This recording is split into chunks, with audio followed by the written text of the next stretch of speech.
Welcome to Frenchy Tales. Make your learning journey fun and exciting with engaging stories. Je m'appelle Sophia, j'ai 29 ans. Je vis dans une petite ville du Massachusetts. Je travaille comme agente d'entretien dans une école. Chaque matin, je me réveille avant le lever du soleil.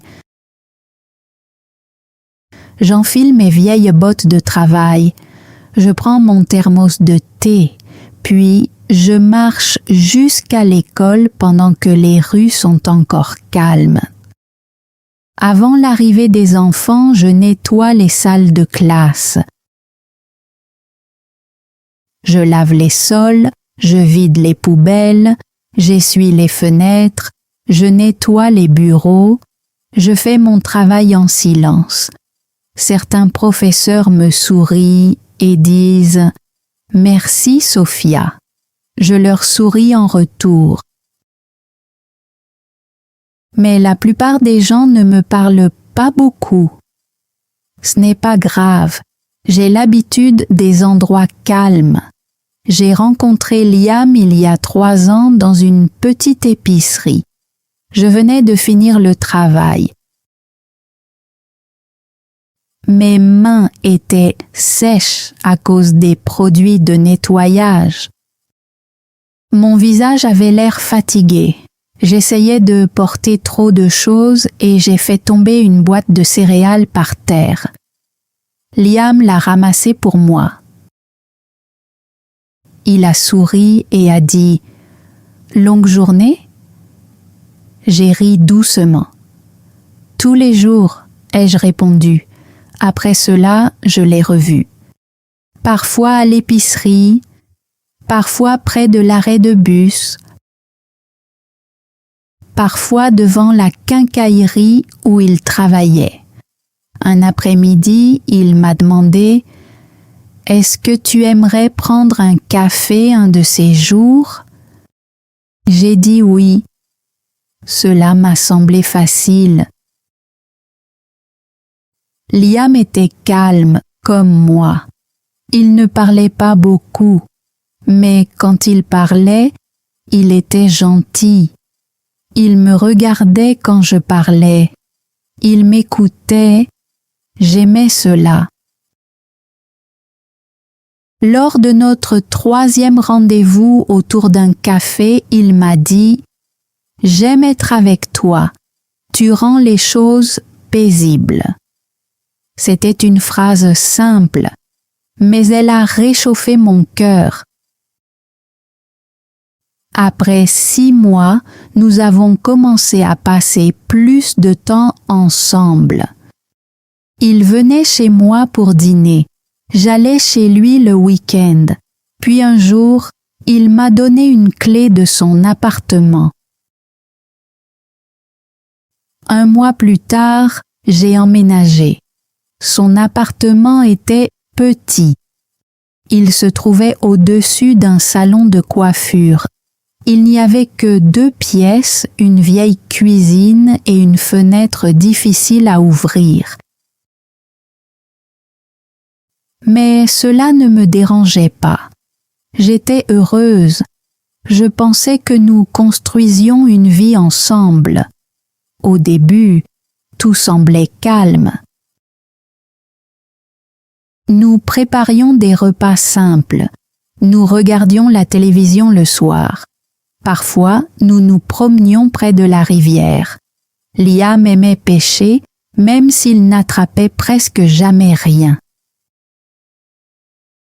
Je m'asseyais près de l'eau avec mon thé et je le regardais.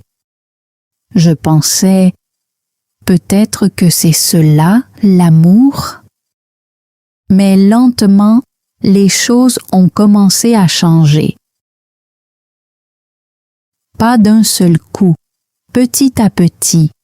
Liam a cessé de me demander comment s'était passée ma journée. Il rentrait à la maison, disait bonjour et s'asseyait sur le canapé.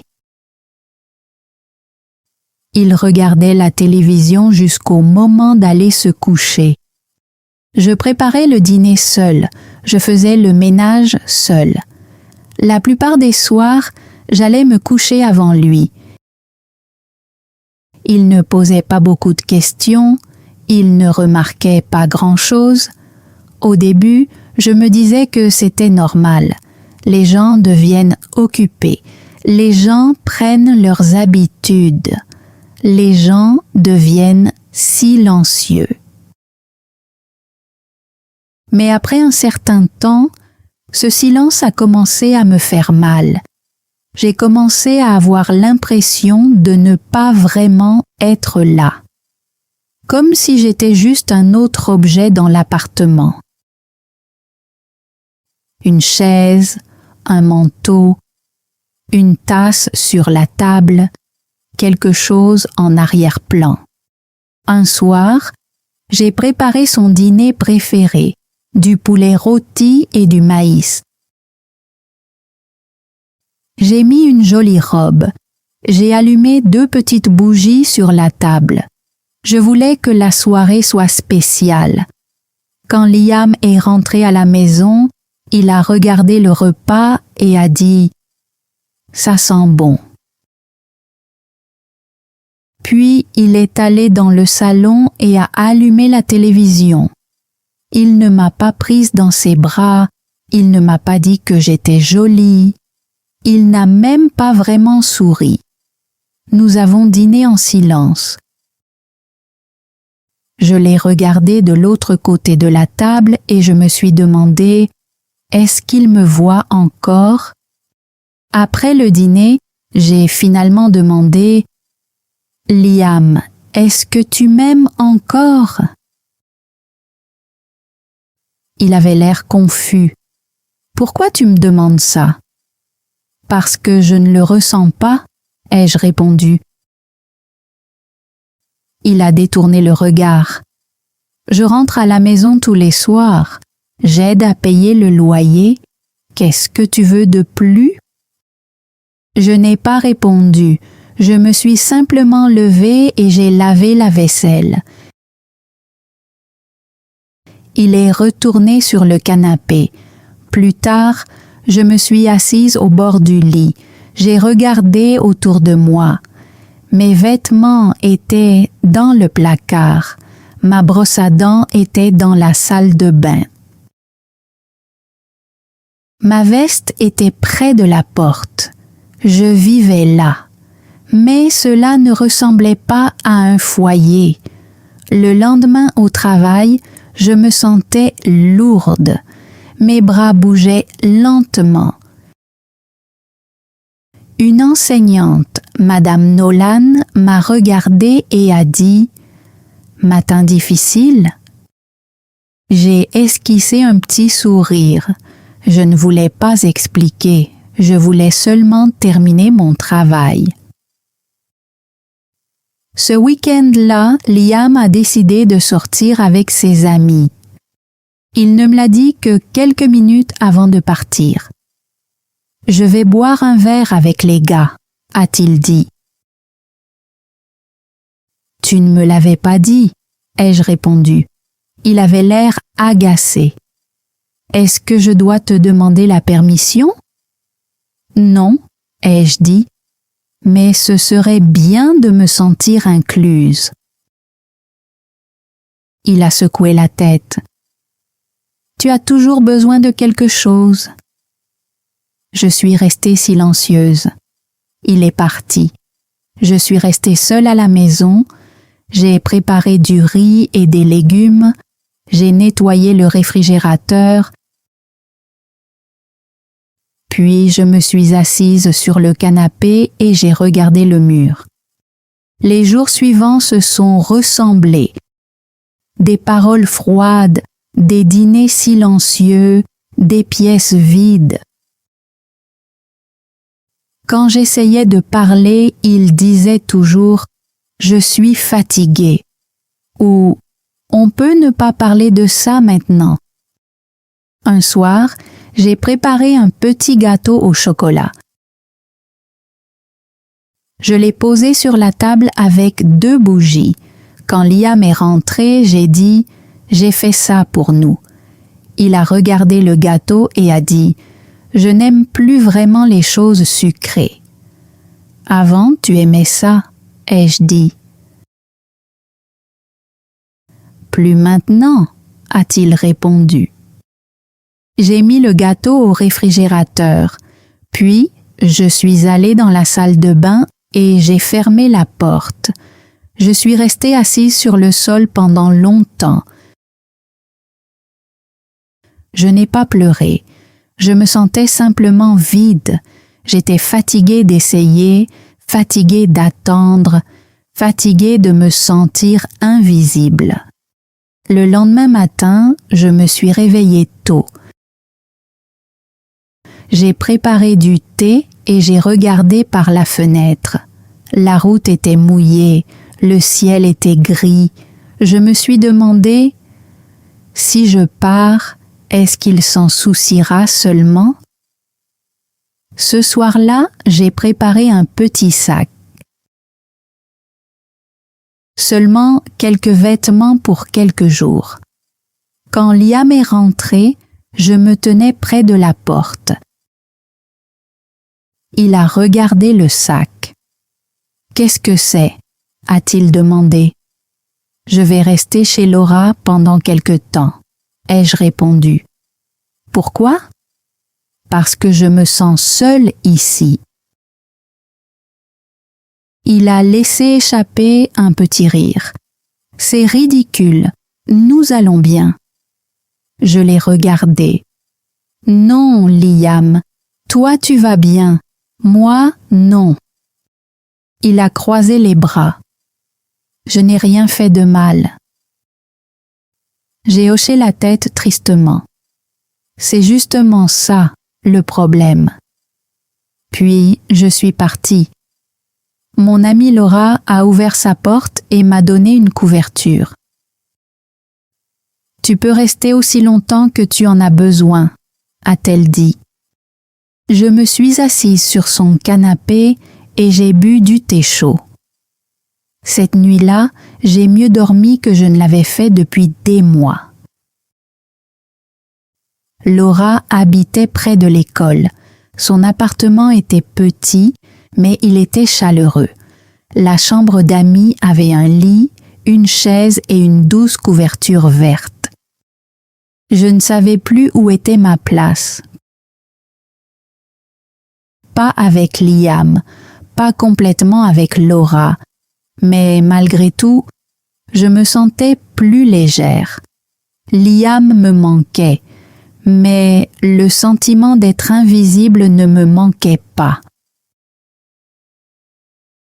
Après le travail, je retournais chez Laura. Elle préparait du thé et des tartines. Nous parlions de choses simples, du temps, du travail, des chaussures. Elle ne me poussait pas à m'expliquer. Elle restait simplement assise avec moi. Et d'une certaine manière, cela m'aidait plus que n'importe quel conseil. Liam ne m'a pas appelé le premier jour. Il ne m'a pas appelé le deuxième jour non plus.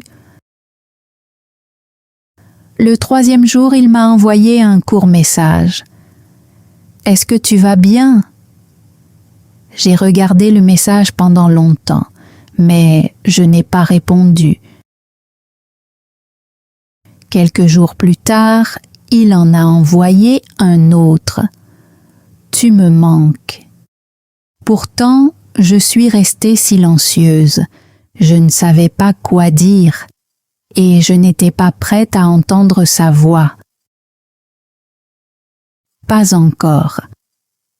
Pendant ces jours-là, j'ai commencé à marcher tous les soirs. Après le dîner, j'enfilais mon manteau et je marchais dans les rues calmes. Je passais devant de petites maisons aux fenêtres éclairées. Je voyais des familles dîner ensemble. J'entendais des enfants rire. Je voyais des gens parler à la fin de la journée.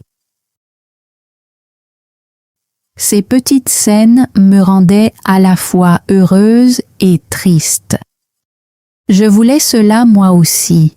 Je voulais quelqu'un qui ait envie de me parler après une longue journée. Pas quelqu'un qui s'assoit à côté de moi et me fait me sentir seule. Au travail, je faisais mon travail lentement mais avec soin. L'école me donnait un sentiment de sécurité. La plupart des élèves ne me remarquaient pas et cela me convenait. Mais Madame Nolan, l'une des enseignantes, me souriait toujours. « Merci, Sophia, » disait-elle. « La salle de classe est magnifique. » Elle ne le savait pas, mais ces quelques mots m'ont aidé à tenir toute la semaine. Un après-midi, je suis sortie de l'école et j'ai vu Liam. Il se tenait près d'un arbre à côté du parking. Ses mains étaient dans les poches de sa veste. Son visage avait l'air fatigué. Mon cœur s'est mis à battre plus vite. Il s'est approché un peu. « Salut » a-t-il dit. « Salut » ai-je répondu. « Est-ce qu'on peut parler » a-t-il demandé. J'ai regardé autour de moi. Des élèves passaient à côté de nous. Une enseignante fermait la portière de sa voiture. « Pas ici » ai-je dit. « Demain » a-t-il demandé. J'ai hoché la tête lentement. « D'accord, demain après le travail, au parc. » Le lendemain, je suis allée au petit parc près de l'école. Les arbres étaient nus. L'air était froid. Je me suis assise sur un banc en bois et j'ai attendu. Quelques minutes plus tard, Liam est arrivé. Il s'est assis à côté de moi, mais il a laissé un peu d'espace entre nous. Pendant un moment, il a regardé ses mains. Puis il a dit « Je ne me rendais pas compte à quel point les choses allaient mal. » Je suis restée silencieuse. Il m'a regardée. « Tu ne m'as jamais dit que tu étais aussi malheureuse. » Je me suis tournée vers lui. « J'ai essayé, Liam. Tu ne m'écoutais pas. » Il a baissé la tête. « Tu as raison. » Nous sommes restés assis en silence. Le ciel devenait de plus en plus sombre. « Je pensais que j'en faisais assez, » a-t-il dit. « Je travaillais. Je rentrais à la maison, je payais les factures. Je pensais que cela faisait de moi un bon partenaire. »« Ah, ce n'est pas de l'amour, » ai-je répondu. C'est être un colocataire. Il avait l'air blessé, mais il n'a pas protesté. Je ne veux pas d'un colocataire, ai-je continué.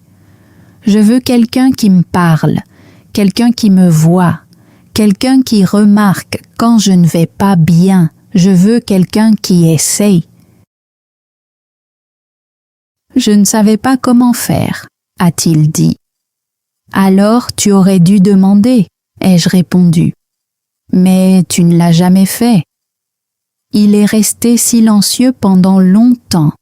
Puis il a dit « Je veux changer ». Je l'ai regardé.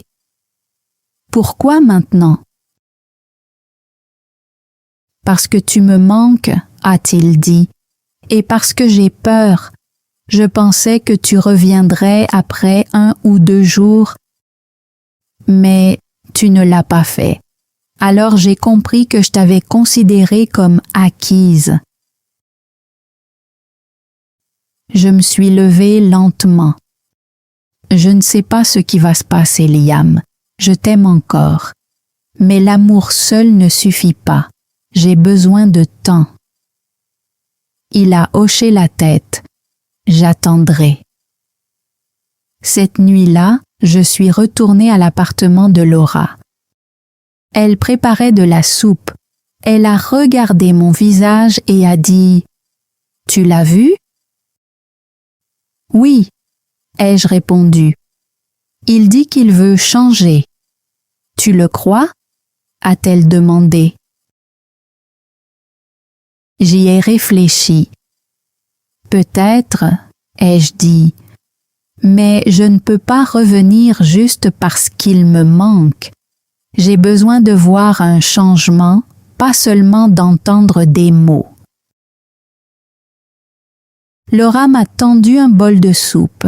« C'est bien, » a-t-elle dit. « Les semaines ont passé. Liam ne m'a pas mise sous pression. Il ne m'a pas supplié.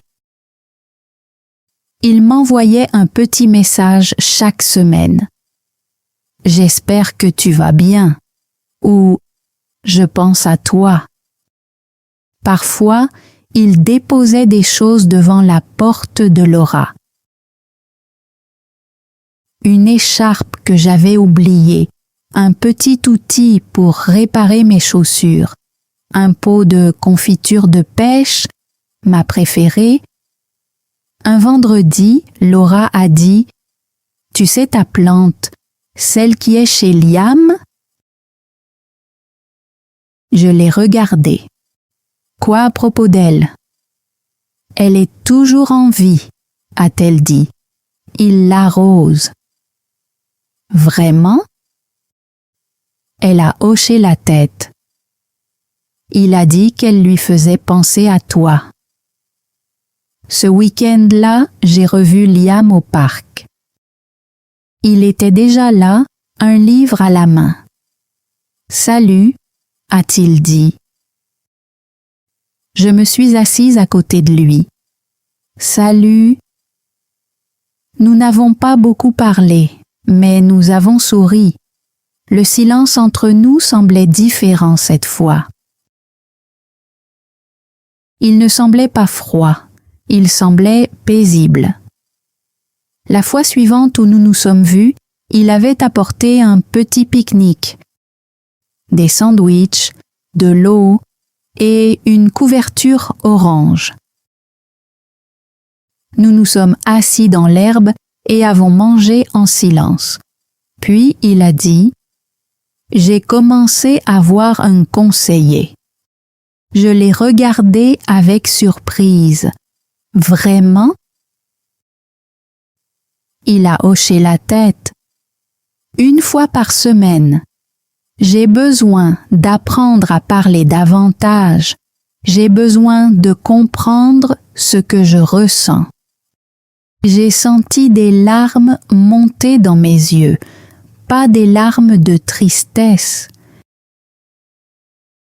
Quelque chose de plus doux. Pour la première fois, Liam ne disait pas seulement qu'il allait changer, il faisait quelque chose. « Je ne veux pas te perdre » a-t-il dit, « mais même si cela arrive, je veux devenir meilleur, pour toi et pour moi-même. Je ne suis pas revenu vivre avec lui, pas encore, mais j'ai commencé à lui rendre visite. Nous avons recommencé à cuisiner ensemble.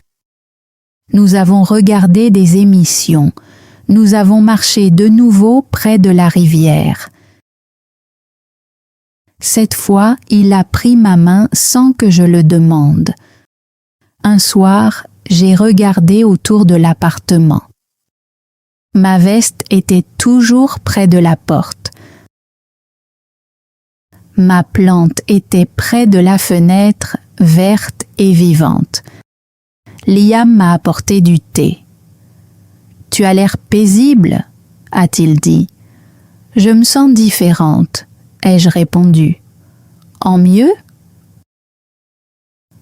J'ai hoché la tête. « En mieux » Mais une petite voix en moi demandait encore « Pourquoi ai-je dû partir pour qu'il me voie enfin ?» Je ne connaissais pas la réponse. peut-être que lui non plus. Mais je savais une chose. Je n'oublierai jamais ce que le silence m'avait appris. Je suis restée chez Laura pendant 2 mois. J'ai travaillé, j'ai fait le ménage, j'ai marché. Je retrouvais parfois Liam au parc. Il ne m'a jamais forcé à revenir. Il s'est simplement montré présent avec douceur. Un soir, il m'a apporté de la soupe quand j'étais malade. Un autre jour, il a réparé un bouton détaché de mon manteau. Ces petits gestes m'ont touché plus que de grands cadeaux. Il apprenait à montrer son affection, et moi aussi, j'apprenais. Je parlais davantage. Je lui disais ce dont j'avais besoin. Je lui disais quand quelque chose me faisait souffrir. Je ne cachais plus mes sentiments comme avant. Et cette fois, Liam m'écoutait. Un week-end, Liam m'a demandé « Est-ce que tu voudrais venir dîner?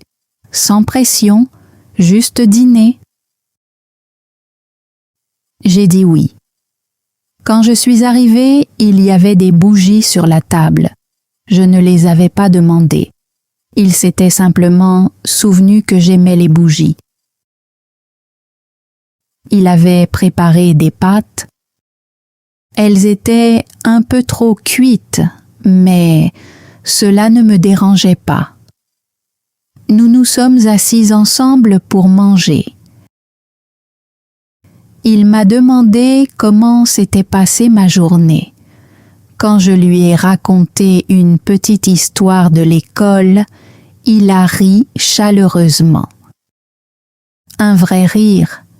Je suis restée 2 heures, puis je suis retournée chez Laura. Elle m'a regardée et a dit « Tu as l'air paisible ». J'ai souri et j'ai répondu « Je crois que je suis en train de guérir ». Les jours ont continué à passer. Lentement, j'ai recommencé à laisser quelques petites affaires dans l'appartement de Liam. Ma brosse à dents, un livre, un pull. Il ne les a jamais déplacés. Il les a laissés exactement là où je les avais mises. Un samedi, nous sommes allés à la rivière. Nous nous sommes assis sur le vieux banc que nous partagions autrefois. Liam a sorti un papier plié de son manteau. « Est-ce que je peux te lire ceci ?» a-t-il demandé. J'ai hoché la tête. Il a ouvert la lettre. Sa main tremblait. Il a dit « Je n'ai jamais su parler de mes sentiments. Mais je veux apprendre maintenant. Tu m'as donné beaucoup de chance et je n'ai compris qu'après ton départ. C'est à ce moment-là que j'ai vu à quel point je t'avais fait souffrir.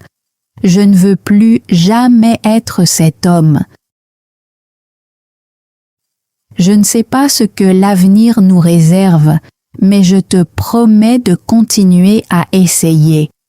Je ne retournerai pas au silence. Mes yeux se sont remplis de larmes. J'avais attendu d'entendre ces mots pendant très longtemps. Mais maintenant, j'étais plus forte. Je ne suppliais plus pour être aimée. Merci, ai-je dit doucement. Cela compte beaucoup pour moi. Cette nuit-là, je n'ai pas réussi à dormir. Je l'aimais encore, mais j'avais aussi peur. Et s'il changeait seulement pendant un certain temps avant d'arrêter? Le lendemain, j'ai marché dans la ville. Je suis passée devant l'école la boulangerie et la petite épicerie où nous nous étions rencontrés pour la première fois. Puis, je me suis assise sur un banc et je me suis demandé « Qu'est-ce que je veux maintenant ?» La réponse est venue doucement. Je voulais la paix. Je voulais être vue. Je voulais de l'amour, pas seulement quelqu'un qui vivait à côté de moi. Alors, je suis allée à l'appartement de Liam. Il a ouvert la porte. « Est-ce que je peux entrer ?» ai-je demandé. « Toujours, » a-t-il répondu. Je me suis assise sur le canapé et je l'ai regardé. « Je ne reviens pas seulement parce que tu me manques, » ai-je dit. Je reviens parce que je crois que tu essaies de devenir quelqu'un de meilleur. Il a hoché la tête. C'est tout ce que je peux demander. Je suis revenue vivre avec lui lentement. Je n'ai pas tout déballé d'un seul coup. Certains week-ends, je restais encore chez Laura quand j'avais besoin d'espace. Liam ne m'a jamais fait sentir coupable. Il disait simplement « Prends le temps dont tu as besoin » et il a continué à faire des efforts. Il parlait davantage. Il me remerciait plus souvent. Il me demandait comment je me sentais. Certains jours étaient encore difficiles, mais je pouvais voir ses efforts. Et cela comptait. Quelques mois plus tard, Liam est venu avec moi rendre visite à mes parents. Il a apporté des fleurs à ma mère. Il a aidé mon père à réparer la porte arrière.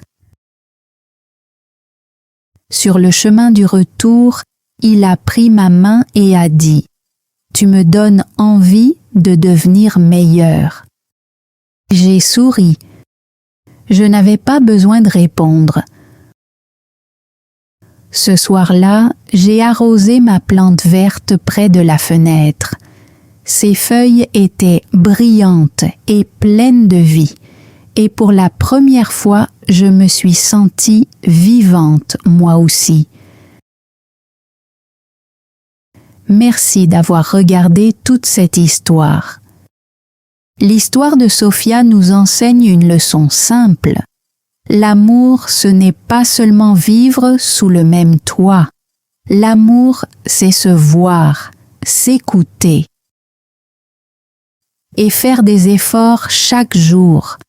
Sophia aimait Liam, mais elle a aussi appris à se respecter elle-même. Elle est partie parce qu'elle avait besoin de paix. Et Liam a finalement compris que le silence peut blesser profondément quelqu'un. Le mot du jour est effort. Écrivez une phrase simple dans les commentaires en utilisant le mot effort. Par exemple, Liam a fait des efforts pour changer. Ou l'amour demande des efforts chaque jour. Dites-moi aussi, pensez-vous que Sophia a eu raison de partir pendant quelque temps? Oui ou non? Écrivez votre réponse dans les commentaires. Si cette histoire vous a aidé à pratiquer votre compréhension orale en français, abonnez-vous à la chaîne pour découvrir d'autres histoires simples en français. Continuez à écouter, continuez à apprendre et à bientôt dans la prochaine histoire. Thanks for joining Frenchy Tales. Don't forget to like, subscribe, and keep learning through stories. See you next time.